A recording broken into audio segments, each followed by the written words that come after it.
शुभं करोति कल्याणम् आरोग्यं सुख संप्रदां शत्रुबुद्धिविनाशाय दीपज्योति नमस्तुते साध्यं वर्ति संयुक्तं वह्निनायोजितं शुभं सिद्ध्यर्थं सर्वकार्योऽयं मङ्गलदीपं नमाम्यहम् मंगलदीपं नमाम्यहम् मंगलदीपं नमाम्यहम्।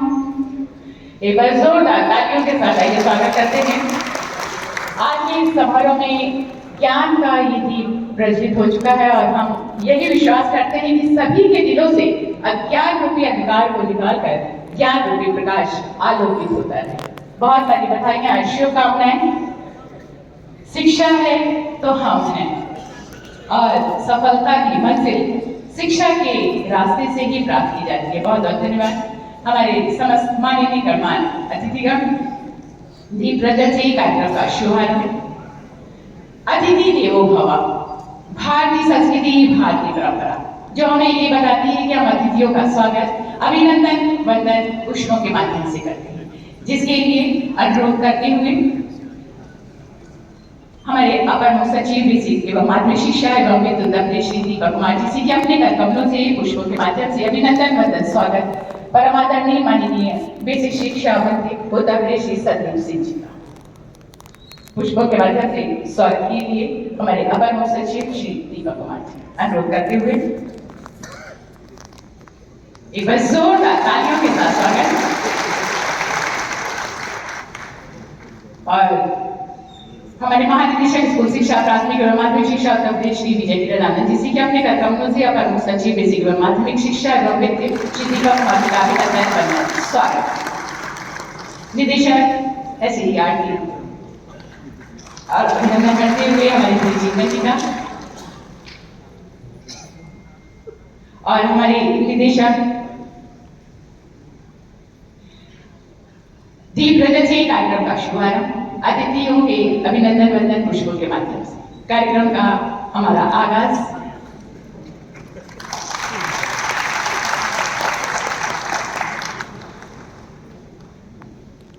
और आइए शब्दों के माध्यम से स्वागत बोधन और हमारे इस कार्यक्रम की रूपरेखा के लिए सादर अनुरोध करते हुए हमारे बीच में हमारे महानिदेशक स्कूल शिक्षा प्राथमिक एवं माध्यमिक शिक्षा उत्तर प्रदेश श्री विजय किरण आनंद।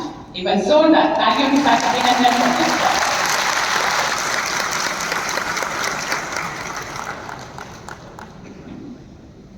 आज के G20 जनभागीदारी राज्य स्तरीय शिक्षा गोष्ठी में पधारे हुए हम सबके सम्मानीय परम आदरणीय माननीय बेसिक शिक्षा मंत्री जी का तहे दिल से पूरे टीम की ओर से सभी शिक्षा बेसिक शिक्षा विभाग के सभी कर्ताओं से की तरफ से बहुत बहुत स्वागत है, अभिनंदन। एक बार जोरदार तालियों से माननीय मंत्री का स्वागत करें। आप सब देख रहे हैं कि माननीय मंत्री जी शिक्षकों की समस्या के ये कितने कटबद्ध हो गए, हम सबको मार्गदर्शन करते हैं।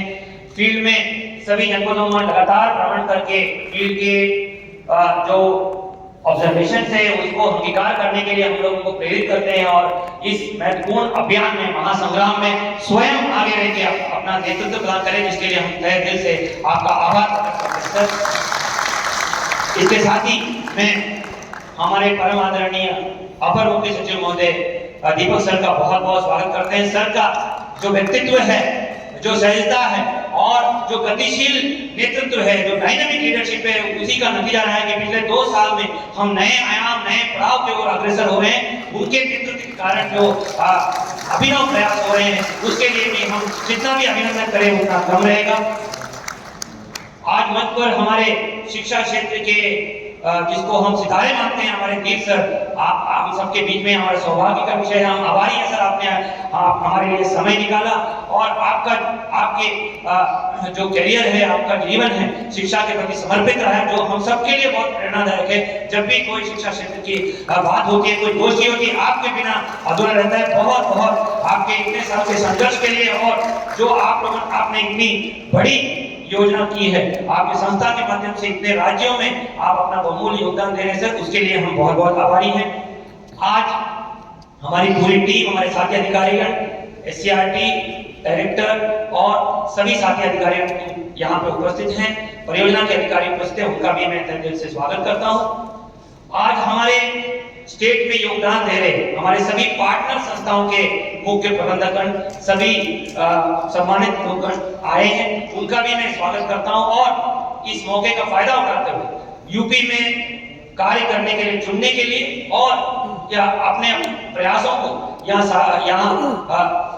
एक्सपीरियंस करने के लिए, यहाँ इंप्लीमेंट करने के लिए आपने जो संघर्ष किया है और जो लगातार प्रयास कर रहे हैं, उसके लिए भी बहुत बहुत आभार करते हैं और उम्मीद करते हैं कि आपके आज की गोष्ठी में जो प्रस्तुतिकरण होगा, जो आप आज शेयर करेंगे, उससे और भी बेहतर कार्ययोजना और सुदृढ़ कार्ययोजना बनाने में कामयाब होंगे और आज के आपके योगदान से इस कार्यशाला सफल होगी, इसके भी हम पूरी उम्मीद करते हैं।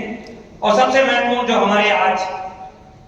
जो हमारे विभाग की मुख्य रीढ़ की हड्डी है, हमारे मुख्य कर्ता हैं, मुख्य जिनको हम सुपरस्टार मानते हैं, हमारे एसआरजी, डीआरपी और शिक्षक साथियां हैं, उनका मैं तहे दिल से स्वागत करता हूँ पूरे विभाग की ओर से, माननीय मंत्री जी की ओर से, सभी विभाग की ओर से।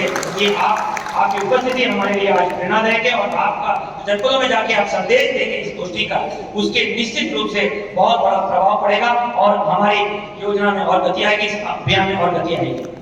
आपने देखा होगा माननीय मुख्यमंत्री जी के नेतृत्व में, माननीय मंत्री जी के नेतृत्व में पिछले कुछ सालों से अनेक प्रणालीगत सुधार प्रारंभ किए गए और ये यात्रा शुरू की गई है और ये सब हमारे शिक्षकों के मनोबल को बेहतर करने के लिए, बच्चों को एक मनमोहक वातावरण प्रदर्शित करने के लिए हो, ताकि चाहे वो ऑपरेशन कायाकल्प में मूलभूत सुविधाओं को संतृप्त करने के हो या आगे हम लोग उसमें मॉडल विद्यालयों के कार्यक्रम, चाहे वो प्रधानमंत्री पीएम श्री विद्यालय हो, मुख्यमंत्री अभ्युदय विद्यालय बनाने के कवायद हो, शिक्षकों को एक बहुत अच्छी पारदर्शिता व्यवस्था मिले तो सारे मुख्य अधिष्ठान संबंधी सेवाओं को मानव संपदा पोर्टल से ऑनलाइन विस्तारण करने के बृहद हाई स्केल इनिशिएटिव को प्रारंभ किया था, जो अभी सफल होकर आप उसका अनुभव ले रहे हैं, आप उसका लाभ ले रहे हैं। हमने सोचा नहीं था कि 3-4 साल पहले कि हमारे हर एक कक्षा के दक्षताएं विद्या समीक्षा केंद्र के माध्यम से, निपुण भारत डैशबोर्ड के माध्यम से हम आंकलन कर पाएंगे, नियमित आंकलन की प्रक्रिया सफल हो पाएगी और हर कक्षा में एक रूपांतरण करने की कार्रवाई हुई, जिसके जो संभव हो पाया है हमारे शिक्षकों के नेतृत्व में, उनके अभिनव प्रयासों के, उनके सराहनीय कार्य के लिए, जिसके लिए हमारे विभाग तहे दिल से उनका आभार प्रकट करते हैं। और जो टीचर इसमें अपना अभिनव प्रयास दो रहे हैं, वो हमारे विभाग की एक बहुत बड़ी ताकत है, बहुत बड़े उपलब्धि। अभी निपुण भारत अभियान का एक बहुत बड़ा अभियान सितंबर 2019 से प्रारंभ हुआ था और उसमें लगभग 3-3.5 साल की लंबी यात्रा हमारे विभाग ने सफल प्राप्त किया है, जिसमें आप एक मुख्य कर्ता के रूप में उभर के आए। आज इस कार्यशाला के माध्यम से हमें एहसास करना है, असर 2022 की रिपोर्ट कह रही है कि कक्षा 5 में पढ़ रहे सरकारी विद्यालयों के सिर्फ 38% बच्चे कक्षा 2 के अनुच्छेद को पढ़ पा रहे हैं या भाग कर पा रहे हैं, 30 से 40% के बीच में।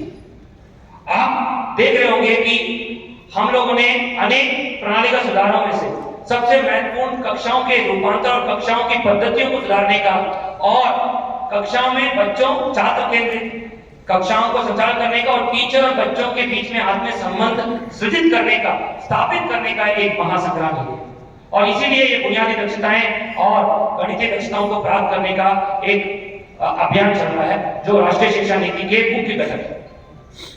हमें 3 साल बाद जब असर की रिपोर्ट आई तो हम सबको ऐसा एक अभियान की गति लानी है, उसमें चरणबद्ध सुनियोजित तरीके से काम करना है कि 3 साल बाद जब आएगा तो प्राइवेट स्कूलों में जो अभी असर के आंकड़े रहेंगे या किसी भी विशेषज्ञ संस्थाओं के आंकड़े रहेंगे, उसको पार करके हमें 3 साल बाद ये दिखाना है सरकारी विद्यालय में बुनियादी दक्षताओं में बच्चों की संख्या 100% सभी ने बुनियादी दक्षताएं प्राप्त कर ली है।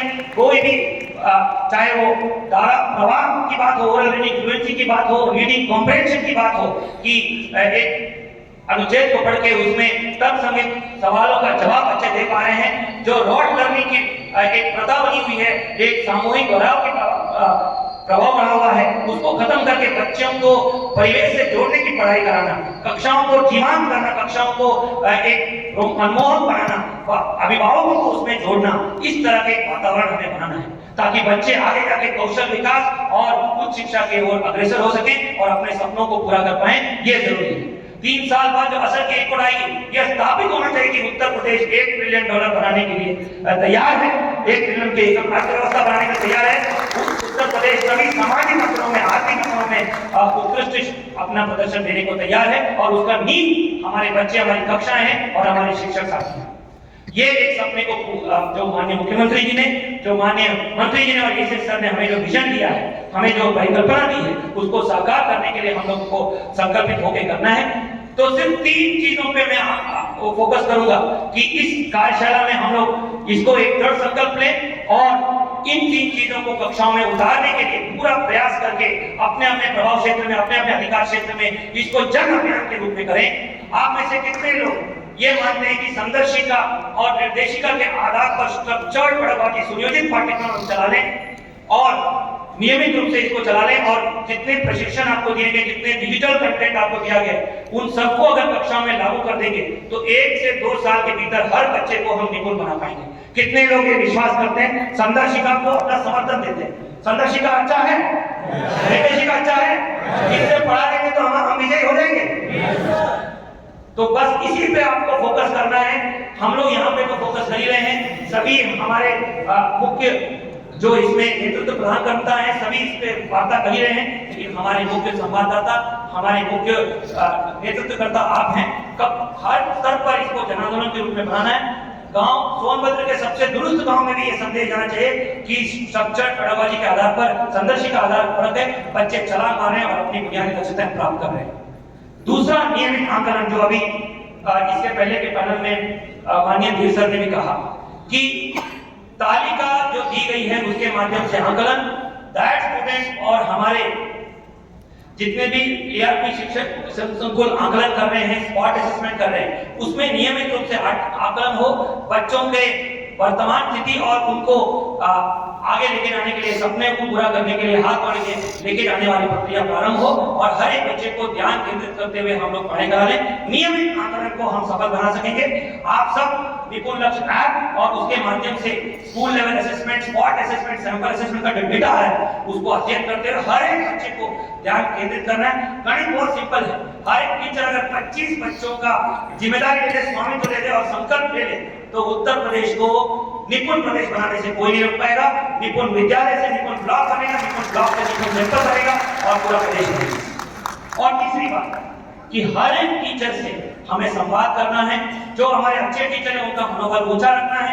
जो टीचर अभी इस योजना के प्रतिकूल कार्य कर रहे हैं उनसे भी संवाद स्थापित करना, उनके साथ मेंटरिंग करना है, उनके साथ हमारे क्लस्टर मीटिंग्स में प्रेरणादायक उनको संवर्धन करना है, उनको एकेडमिक चीजों पे और टीम मोटिवेशन की टेक्निक यूज करते हुए जो आपके साथ साझा किया उसको आगे बढ़ाना। ये 3 चीजें अगर हमने फोकस की तो ये जो माननीय मुख्यमंत्री जी और हमारे मंत्री जी का सपना है वो पूरा हो पाएगा और पूरे देश में जितने भी हमारे पार्टनर ऑर्गेनाइजेशन आज आए हैं ये नजीर दे पाएंगे कि उत्तर प्रदेश की शैक्षणिक व्यवस्था देश की सबसे सर्वश्रेष्ठ शैक्षणिक व्यवस्था। आज हमारे माननीय मंत्री जी और माननीय केसीएस महोदय का विजन सुनने को हमें मौका मिलेगा। उनका प्रेरणादायक उद्बोधन सुन के हमें और हमारे योजना का गति मिलेगी। मैं एक और बार आप सबका बहुत बहुत स्वागत करता हूं और माननीय मंत्री जी को आश्वस्त करने के लिए, चाहे इसको मेरा बचपना मान लीजिए या मेरा पागलपन मान लीजिए, एक बार संकल्प लेते हुए हम लोग आश्वस्त करें, मेरे साथ दोहराएंगे। जय हिंद, जय शिक्षा। बहुत बहुत धन्यवाद।